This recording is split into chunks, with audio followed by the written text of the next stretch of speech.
Hello students, आज हम पढ़ने जा रहे हैं व्यापारिक फसलों में रेशम।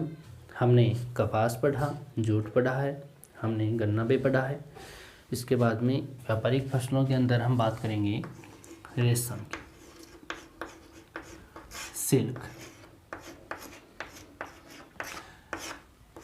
रेशम जो होती है, रेशम ये एक कीड़े के द्वारा बनाए गए जो कोया होता है उससे प्राप्त होती है। यानी वृक्ष पे जो कीड़ा पालन किया जाता है वह कीड़ा, उसका जो कोया होता है उस कोये से हमें रेशम प्राप्त होती है, जो कि उस वृक्ष पे, किसी भी वृक्ष पे, जैसे मानो शहतूत का जो वृक्ष है उसकी जो पत्तियां होती हैं वो पत्तियां उस पत्तियों को खिला करके उस कीड़े को पाला जाता है। शहतूत की पत्तियां हैं वो खिला करके उसको पाला जाता है और वही पत्ते खाकर वो जो कीड़ा होता है वो जीवित रहता है। जीवित रहने के लिए उसको क्या चाहिए? शहतूत की पत्तियां। ठीक है। शहतूत के अलावा भी कई वृक्ष हो सकते हैं, जिसके अंदर हम कह सकते हैं यहाँ पे एक तो शहतूत का वृक्ष हो गया। किस पे पलता है ये कीड़ा? शहतूत के वृक्ष पे। या यूँ कह सकते हैं जो साल का वृक्ष होता है, या लारेल का वृक्ष हो सकता है, या अरंडी का वृक्ष हो सकता है। अरंडी, ठीक है, अरंडी का वृक्ष हो सकता है इसके अंदर। या हम कहें कि इसके अंदर शाहबलूत नाम का एक पेड़ होता है। कौन सा? शाहबलूत। शाहबलूत नाम का जो वृक्ष होता है इसके अंदर भी कीड़े का पालन होता है। जैसे चीन में यही वृक्ष काम में लिया जाता है पालन के लिए। ठीक है। नारंगी का वृक्ष होता है। कौन सा वृक्ष होता है? नारंगी का। तो इन वृक्षों पे हम कह सकते हैं कि यहाँ पे जो ये वृक्ष हैं इनकी पत्तियों को खिला करके इन वृक्षों पर ही शहतूत को उपयुक्त जलवायु कंडीशन मिल जाए तो ये कीड़े जीवित रह सकते हैं। तो वहाँ पर इन पत्तियों को खा करके वो कोया पैदा करते हैं। ठीक है। उस कोये से हमें क्या प्राप्त हो जाती है? रेशम। जैसे मकड़ी है, मकड़ी का जाल होता है, वो अपने कोये से जाल फैलाती है। उसी तरीके से ये जो कीड़ा होता है ये कोये देता है और कोये से हमें क्या प्राप्त हो जाती है? हमें रेशम प्राप्त हो जाती है। ठीक है। विभिन्न प्रकार की अगर पत्तियां खिलाएंगे उस कीड़े को, जैसे कई वृक्षों के हैं, तो वहाँ पर विभिन्न प्रकार का ही हमें रेशम देखने को मिलेगा। या हम कहें तो इस प्रकार की जो रेशम वाली जो प्रक्रिया है वो रेशम सबसे पहले कहाँ बनाया गया है ये बात आती है। तो चीन एक ऐसा देश है जहाँ पे रेशम सबसे पहले बनाया गया था। तब वहीं से हम यूँ कहें तो उस चीन से ही अन्य देश हैं वहाँ पर इसका प्रचार प्रसार हुआ। जैसे हम कहें तो इस रेशम का चीन के बाद में जैसे जापान है, भारत है, या भूमध्य सागरीय जो भी प्रदेश हैं वहाँ पर इसका प्रसार हुआ, वहाँ पर देखा गया, तो वहाँ भी इस रेशम को बनाया जाने लगा था। ठीक है। तो सबसे पहले तो कहाँ है? सर्वप्रथम हम बात करें तो सर्वप्रथम तो चीन में। कहाँ पर? चीन में। यहाँ से कहाँ गया? जापान में, भारत में, और या भूमध्य सागरीय जो प्रदेश हैं, कहाँ पर? भूमध्य सागरीय प्रदेशों में, प्रदेश। ठीक है। इनके अंदर भी यहाँ पर इसका प्रसार हुआ। भूमध्य सागरीय प्रदेशों के अंदर भूमध्य सागर के तटवर्ती जो क्षेत्र आते हैं वो आते हैं, जिसके अंदर हम कह सकते हैं भूमध्य सागरीय प्रदेशों में पुर्तगाल स्पेन वाला क्षेत्र है, इटली वाला है, उसके पास में बुल्गारिया टर्की वाला जो क्षेत्र है, मिस्र का जो क्षेत्र है, ये क्षेत्र भूमध्य सागरीय प्रदेशों में ही आते हैं। ठीक है। तो यहाँ पर इन क्षेत्रों में प्रचार प्रसार हुआ। फिर हम यूँ देखते हैं कि जो रेशम पालन होता है, शहतूत का जो वृक्ष होता है, महत्वपूर्ण इसके अंदर वृक्ष ही होता है। क्या होता है? वृक्ष। वृक्ष किन क्षेत्रों में होता है उसके लिए क्या कंडीशन होनी चाहिए? उस वृक्ष की पत्तियों को खाकर ही वो कीड़ा जीवित रहता है। यानी महत्वपूर्ण कौन हो गया इसमें? वृक्ष हो गया। तो इसके लिए इनकी कुछ भौगोलिक दशाएं हैं उस शहतूत या वृक्ष की, या कोई और वृक्ष है उसके लिए जो भौगोलिक दशाएं क्या क्या होती हैं वो देख लेते हैं एक बार। भौगोलिक दशाएं। भौगोलिक दशाओं में सबसे पहले हम बात करते हैं तापमान की, टेम्परेचर की। तापमान की अगर बात करें शहतूत के वृक्ष के लिए, तो ये शहतूत का जो वृक्ष होता है वो समशीतोष्ण कटिबंधीय प्रदेशों में अधिक उगता है। या हम कहें तो अधिक जो शहतूत के वृक्ष मिलते हैं वो कहाँ मिलते हैं, तो इसके लिए कौन से कटिबंध होना चाहिए, समशीतोष्ण, समशीतोष्ण प्रकार का कटिबंध मान सकते हो, कटिबंध। ठीक है, यहाँ पर ये वृक्ष है शहतूत का, सबसे ज़्यादा उन क्षेत्रों में उगता है जहाँ पर समशीतोष्ण प्रकार की जलवायु हो।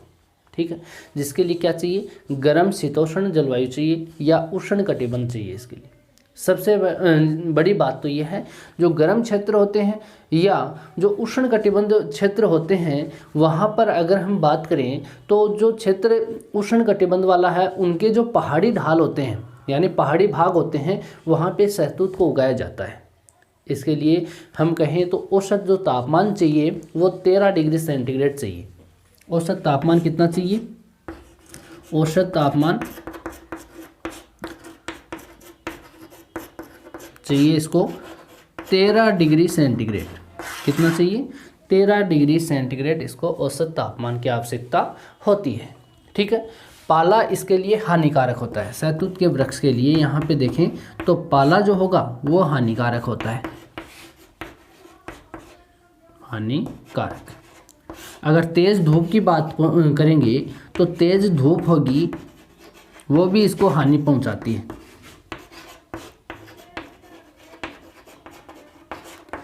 तेज़ धूप भी इसको हानि पहुंचाती है। तो ये बातें आप इसमें ध्यान में रखोगे। तापमान में एक तो क्या रखोगे कि कौन से कटिबंध का पौधा है, ठीक है, और जो पहाड़ी ढाल है, जो गर्म जो शीतोष्ण है या यूँ कह सकते हैं उष्ण कटिबंधीय जो क्षेत्र होता है, उनका जो पहाड़ी भाग है उसके पहाड़ी भागों पर भी शहतूत के वृक्ष उगते हैं।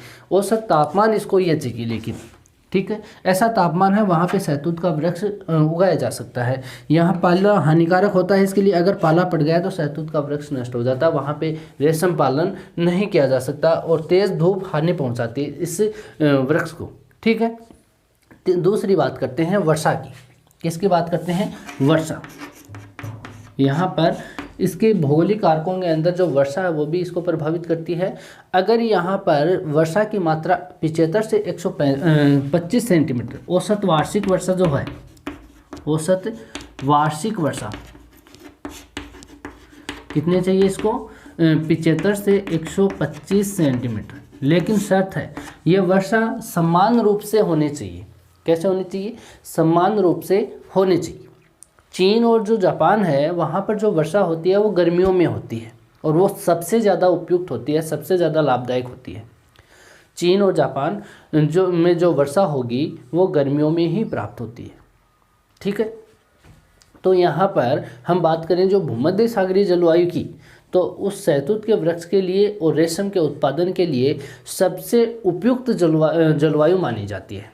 यानी उपयुक्त कंडीशन कहाँ बनती है सबसे ज़्यादा इस शहतूत के वृक्ष के लिए, एक भूमध्य सागरीय जलवायु।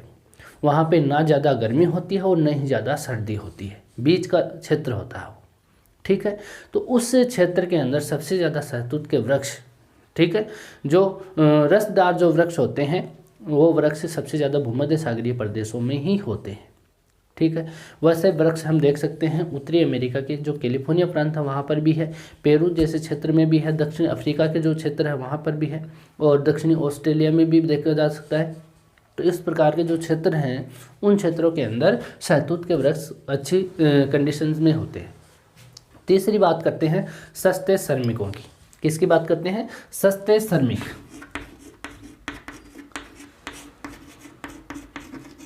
सस्ते श्रमिक, सस्ते श्रमिक की अगर बात करें तो सस्ते श्रमिक जो होते हैं वो कीड़ों को पालने के लिए यहाँ पे कुशल श्रम चाहिए। एक तो कुशलता चाहिए, हर कोई व्यक्ति इसको कर नहीं सकता, पर्याप्त मात्रा में चाहिए आदमी। ऐसे नहीं कि शहतूत के लिए वहाँ पे वृक्ष खूब हैं और वहाँ कीड़ा पालन कर रहे हैं, वहाँ पे मजदूरों की संख्या ही कम पड़ जाए। तो पर्याप्त होने चाहिए, सस्ता होना चाहिए, यानी ज़्यादा खर्चा भी नहीं हो फिर। ठीक है, तो ये जो प्रतिदिन जो हम बात करें रेशम की, अगर वहाँ पे देखें तो उस क्षेत्र में नई जो पत्तियाँ आती हैं, ठीक है, उन नई पत्तियों को तोड़ना, ठीक है, प्रतिदिन नई पत्तियाँ आती हैं उनको तोड़ना पड़ता है। कीड़ों के पालने के स्थानों को साफ करना पड़ता है, कीड़े जहाँ पलते हैं उन स्थानों को साफ करना पड़ता है। और शीशों की अलमारियाँ जो होती हैं उन अलमारियों में गर्म वायु पहुंचानी पड़ती है, क्योंकि शीशे की गर्म अलमारी होती है तो वहाँ पे उसको समशीतोष्ण प्रकार की जलवायु की आवश्यकता होती है। ठीक है, तो इसके लिए क्या करते हैं, रेशम के जो कीड़े होते हैं उनको अलग करना पड़ता है, उनके जो कोए होते हैं उनको कीड़ों से अलग करना पड़ता है और उनको साफ करना पड़ता है। तो इतना जो कार्य होता है वो अधिक श्रम से ही होगा, तो उसके लिए सस्ता श्रम बहुत ज़रूरी है। ठीक है, इसके बाद अगर हम बात करें कृत्रिम वातावरण की, भौगोलिक कंडीशन में ही अगला कारक हम माने कृत्रिम वातावरण। कृत्रिम अगर वातावरण की चर्चा करें हम तो यूँ कह सकते हैं कि जो कीड़े हैं उनके लिए ये जो वातावरण है इनको तैयार करने के लिए वहाँ पर विद्युत की आवश्यकता होती है, क्योंकि ये तो नेचुरल तो हो नहीं सकते, हम उसका पालन करते हैं, यानी कृत्रिम रूप से उसका पालन किया जाता है। ठीक है, तो उसको तैयार करने के लिए हमें क्या चाहिए, एक तो विद्युत की आवश्यकता होती है। ठीक है, नए नए उपकरणों की आवश्यकता होती है, नए नए जो शोध कार्य होते हैं उनकी आवश्यकता होती है। ठीक है, उसके लिए हमें स्वच्छ जल की भी आवश्यकता होती है, जिसमें अम्ल व क्षार की कोई कंडीशन नहीं हो, यानी उस पानी के अंदर, जल के अंदर अम्लीयता और क्षारीयता नहीं होनी चाहिए, स्वच्छ जल होना चाहिए। ठीक है, तो हम यूँ कह सकते हैं इसके लिए हमें अति आवश्यकता होती है जो कृत्रिम वातावरण है उसको तैयार करने के लिए। सबसे ज़्यादा कृत्रिम वातावरण ही इस पर निर्भर करता है, क्योंकि वहाँ पे हम जब इस चीज़ों की, विद्युत की, इनके उपकरणों की जो यूज करते हैं उनके बिना ये कृत्रिम रेशम पालन संभव नहीं हो पाता है। ठीक है, ये बात हो गई इसकी भौगोलिक दशाओं की। क्या क्या बात की हमने, एक तो हमने तापमान की बात की, औसत रूप में 13 डिग्री सेंटीग्रेड तापमान चाहिए इसको। वर्षा की बात की, शहतूत के वृक्ष के लिए 75 से 125 सेंटीमीटर जो वार्षिक वर्षा होती है समान रूप से, वो सबसे उपयुक्त वर्षा मानी जाती है। तीसरी हमने सस्ते श्रमिकों की बात की, सस्ता श्रमिक जो होगा वो यहाँ पर अति आवश्यक है, क्योंकि यहाँ पे कई काम होते हैं रेशम पालन के लिए। फिर हम चौथे बात की हमने कृत्रिम वातावरण की, जिसके लिए यहाँ पे अनेक सुविधाएं होना बहुत ज़रूरी है। ठीक है, इसके बाद में हम बात करते हैं विश्व उत्पादन की, यानी जो रेशम के लिए विश्व जो उत्पादन होता है उसमें हम बात करें तो यहाँ पे विश्व में जो कच्चा रेशम होता है, कौन सा होता है, कच्चा रेशम, उसको जो उत्पादित करते हैं उन देशों में अगर हम बात करें तो कच्चे रेशम को उत्पादन करने वाले देश जैसे चीन है, भारत है, कौन कौन सा, चीन है, भारत है, जापान है, कोरिया, उज्बेकिस्तान और थाईलैंड, ये तो हो गए मुख्य क्षेत्र या मुख्य देश। कौन कौन से हो गए मुख्य देश हमें विश्व उत्पादन में,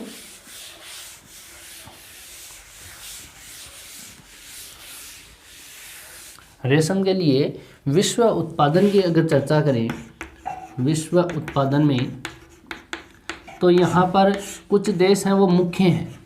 ठीक है, मुख्य देशों में हम चीन की बात करते हैं, हम भारत की बात करते हैं, हम भारत के बाद में यहाँ पे कोरिया की चर्चा करें, उज्बेकिस्तान है, यहाँ पर थाईलैंड है, थाईलैंड, ये जो देश हैं ये तो मुख्य देश हैं। ठीक है, कौन से देश हैं, मुख्य देश हैं। इसके अंदर हम जापान को भी शामिल करते हैं, कौन सा देश है, जापान। ठीक है, अन्य देशों में हम बात करेंगे, जो अन्य देश हैं जहाँ भी कच्चा जो रेशम है उसका उत्पादन किया जाता है, अन्य देशों के अंदर हम सीरिया की बात कर सकते हैं, सीरिया है, इंडोचीन वाला जो क्षेत्र है उसकी भी चर्चा कर सकते हैं, बुल्गारिया क्षेत्र है, ब्राज़ील क्षेत्र है, वियतनाम है, वहाँ भी थोड़ा बहुत उत्पादन किया जाता है। कौन कौन से क्षेत्रों में किया जाता है, वापस रिपीट कर रहा हूँ, सीरिया, इंडोचीन, इंडोचीन के अंदर जो देश आते हैं चीन के साथ में, जो इंडोचीन के अंदर थाईलैंड है, म्यांमार है, लाओस है, कंबोडिया है, वियतनाम है, ये देश इंडोचीन में आते हैं। ध्यान रखना इसको, इंडोचीन में 5 देश आते हैं। कौन कौन से आते हैं, एक तो थाईलैंड, म्यांमार और लाओस, कंबोडिया, वियतनाम, ये देश इंडोचीन में आते हैं। तो सीरिया, इंडोचीन, बुल्गारिया, बुल्गारिया जो देश है वो है भूमध्य सागर के तट पर, यूरोप की एक कंट्रीज है। ठीक है, सीरिया देश है वहीं पर है, जॉर्डन, सीरिया ये वहीं पर है, एशिया का देश है वहाँ पर। उसके बाद में देखते हैं बुल्गारिया के बाद में ब्राज़ील, दक्षिण अमेरिका का देश है, वियतनाम, वियतनाम इंडोचीन में शामिल है। ठीक है, तो ये यहाँ पर भी थोड़े बहुत मात्रा में यहाँ पे रेशम का उत्पादन किया जाता है। ठीक है, विश्व के अगर लगभग 90% अगर रेशम का उत्पादन माने तो विश्व का लगभग 90% तो केवल दक्षिणी पूर्वी एशिया के जो देश हैं, पूर्वी एशियाई देश, वहाँ पर ही होता है। बाकी 10% की अगर हम बात करें वो अन्य देश हैं। ठीक है, अन्य देशों के अंदर सबसे ज़्यादा जो उत्पादन करते हैं अन्य देशों के अंदर सबसे ज़्यादा जो उत्पादन करते हैं वो करते हैं यूरोपीय देश। कौन से देश करते हैं? यूरोपीय देश। अधिकांश यूरोपीय देश अधिकांश उत्पादन करते हैं 10% में, अधिकांश उत्पादन यहाँ पे आप बात कर सकते हैं। ठीक है, ये तो हो गई विश्व उत्पादन में। 90% तो दक्षिणी पूर्वी एशियाई देश करते हैं और 10% ओनली यहाँ पे अन्य देशों में चर्चा करें तो सबसे ज़्यादा 10% में जो यूरोपीय देश हैं वहाँ पर इस रेशम का उत्पादन किया जाता है। ठीक है, इसके बाद में हम एक एक देश की चर्चा करें। जैसे हम बात करें सबसे पहले चीन की बात करते हैं। किसकी बात करते हैं? चीन की। विश्व में उत्पादन की दृष्टि से प्रथम स्थान है। चीन जो देश है विश्व उत्पादन में प्रथम स्थान रखता है। कौन सा स्थान रखता है? प्रथम स्थान। ठीक है, इसका जो उत्पादन होता है, चीन का जो उत्पादन होता है यहाँ पर होता है 146,000 मीट्रिक टन प्रतिवर्ष। प्रतिवर्ष कितना उत्पादन होता है? 146,000 मीट्रिक टन इसका प्रतिवर्ष उत्पादन होता है चीन का। इसका अगर विश्व में प्रतिशत देखें, यानी कुल विश्व में अगर प्रतिशत के हिसाब से देखें तो विश्व का 82% ये रखता है अपना अंशदान। कितना रखता है? 82% ये अपना अंशदान रखता है। ठीक है, विश्व के अंदर। ठीक, इसके बाद में हम बात करें यहाँ पर जो ऐसा काम होता है, ऐसा जो धंधा होता है, इसका जो रेशम पालन का जो धंधा किया जाता है यहाँ पे, वो कहाँ किया जाता है? एक तो मध्य चीन में और एक जो दक्षिणी चीन है वहाँ पर किया जाता है सबसे ज़्यादा। और इसका जो उत्पादन क्षेत्र है वो कहाँ पर है? एक तो यांगटीसी सिक्यांग जो नदी है उसकी घाटियों में किया जाता है। कहाँ पर? यांगटीसी कियांग की घाटी जो है वहाँ पर। एक इसका जो शांतुंग प्रायद्वीप है, शांतुंग या शांतुंग जो बोलते हैं, उस शांतुंग प्रायद्वीप जो है इसका चीन का, वहाँ पर भी यहाँ शहतूत के ऊपर रेशम पालन, या शहतूत के अलावा भी यहाँ पे जो शाहबलूत के जो पेड़ होते हैं वहाँ पर कीड़े पाले जाते हैं। सबसे ज़्यादा शांतुंग पर ही होते हैं। इसके दो क्षेत्र हैं, एक तो कौन सा है? यांगटीसी। ठीक है, इसकी घाटी, इस नदी की घाटियाँ। और दूसरा जो प्रायद्वीप है इसका शांतुंग, शांतुंग भी बोलते हैं और शांतुंग भी बोलते हैं, शांतुंग प्रायद्वीप। इस शांतुंग प्रायद्वीप है, इसके अंदर जो कीड़े पालन होता है वो शाहबलूत जो पेड़ होता है, शाहबलूत का वृक्ष इस पर होता है। यानी कीड़े पालन का कार्य शाहबलूत के जो वृक्ष होते हैं उनके ऊपर ही होता है। तो चीन भी यहाँ जो क्षेत्र हैं चीन के, वो मुख्य क्षेत्र है जहाँ पर कीड़े पालन होते हैं। व्यापार की दृष्टि से इसके मुख्य केंद्र है। यहाँ पर चीन का अगर व्यापार की दृष्टि से देखें तो दो केंद्र ऐसे हैं जो मुख्य केंद्र हैं व्यापार की दृष्टि से चीन के। वो दो केंद्र कौन कौन से हैं यहाँ पे? एक तो केंद्र है इसका संघाई वाला, एक है कैंटन नगर। इसके दो केंद्र हैं, एक तो कौन सा है? संघाई, और एक केंद्र है इसका कैंटन नगर। ठीक है, ये दो केंद्र ऐसे हैं चीन के जो कीड़े पालन के रूप में व्यापारिक दृष्टि से मुख्य केंद्र माने जाते हैं चीन की। ठीक है, दूसरी बात करते हैं हम भारत की। किसकी बात करेंगे? भारत देश की। रेशम पालन में भारत देश की चर्चा करें तो ये विश्व में कौन सा स्थान रखता है? पहली बात तो ये उत्पादन की दृष्टि से दूसरा स्थान रखता है। कौन सा स्थान रखता है? दूसरा स्थान। पहला कौन रखता है? चीन रखता है। दूसरा स्थान रखने वाला जो देश है वो कौन सा है? भारत है। और भारत के अंदर जो वृक्ष होता है वो यहाँ पे शहतूत का वृक्ष होता है, और शहतूत के वृक्ष पर ही कीड़े का पालन किया जाता है। कीड़े का पालन कहाँ किया जाता है? भारत में शहतूत के वृक्ष पर। ठीक है, यहाँ पर जो कर्नाटक क्षेत्र है, एक कश्मीर क्षेत्र है। दो क्षेत्र हैं भारत के, एक तो कौन सा हो गया? कर्नाटक,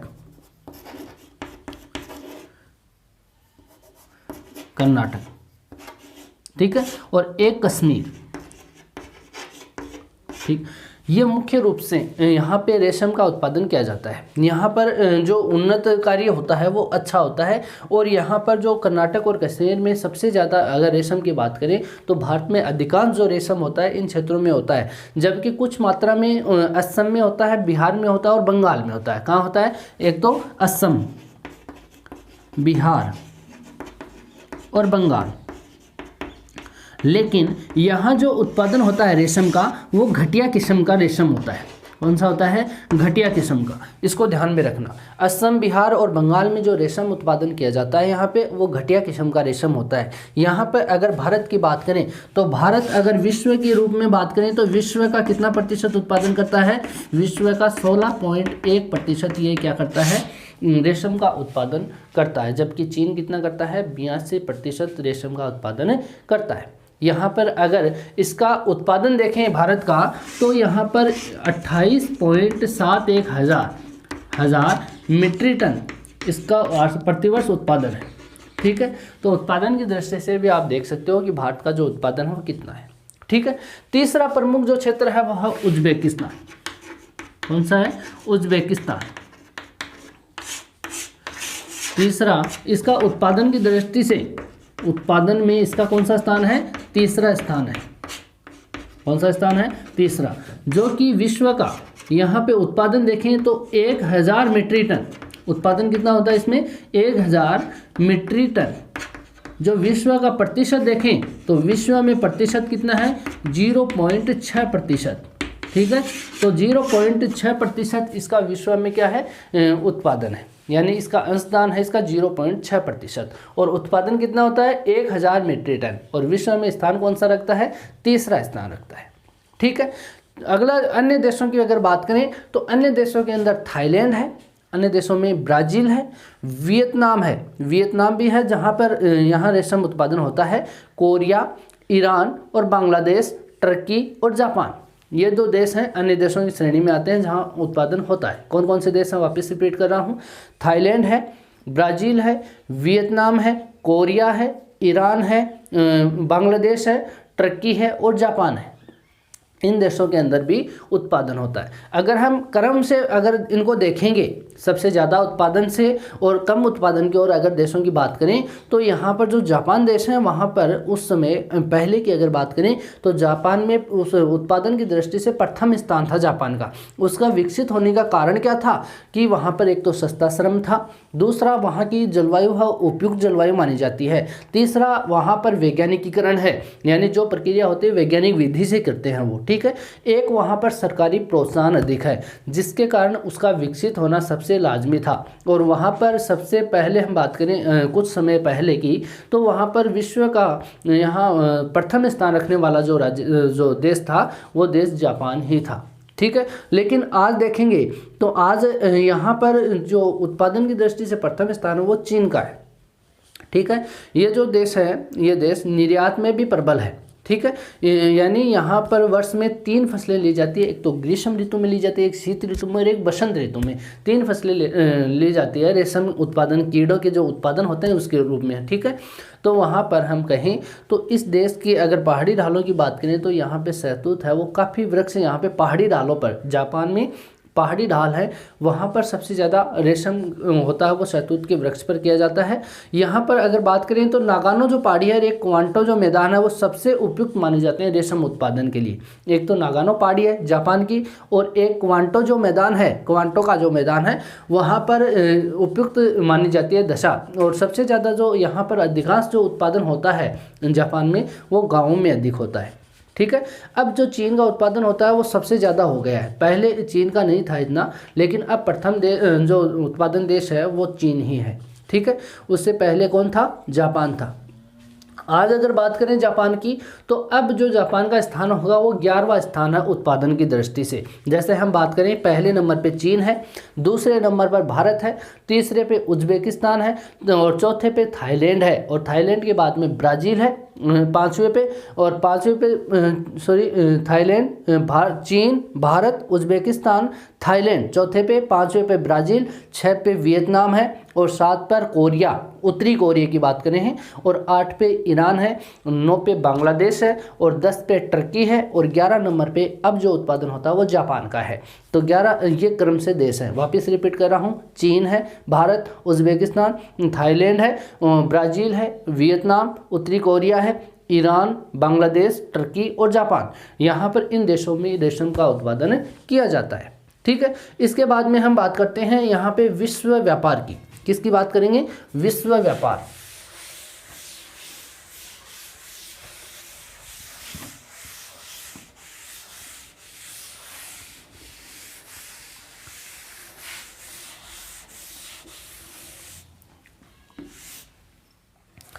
अगली बात करते हैं रेशम उत्पादन में विश्व व्यापार रेशम का, सिल्क का।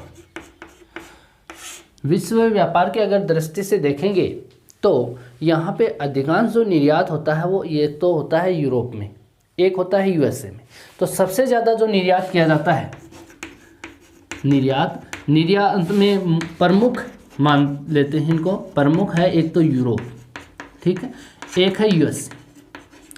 देखो निर्यात इनको किया जाता है, निर्यातक की बात नहीं है, सबसे ज़्यादा जो निर्यात होता है वो निर्यात यूरोप को और यूएसए को होता है।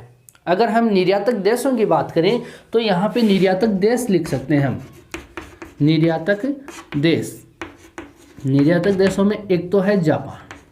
कौन सा देश है? जापान, जहाँ पे पहले ये उत्पादन की दृष्टि से प्रथम स्थान रखता था, लेकिन अब इसमें इतना उत्पादन नहीं होता है, तो निर्यातक देशों में एक तो जापान है, एक इटली है। कौन सा देश है? इटली। एक फ्रांस है और एक चीन और एक है भारत।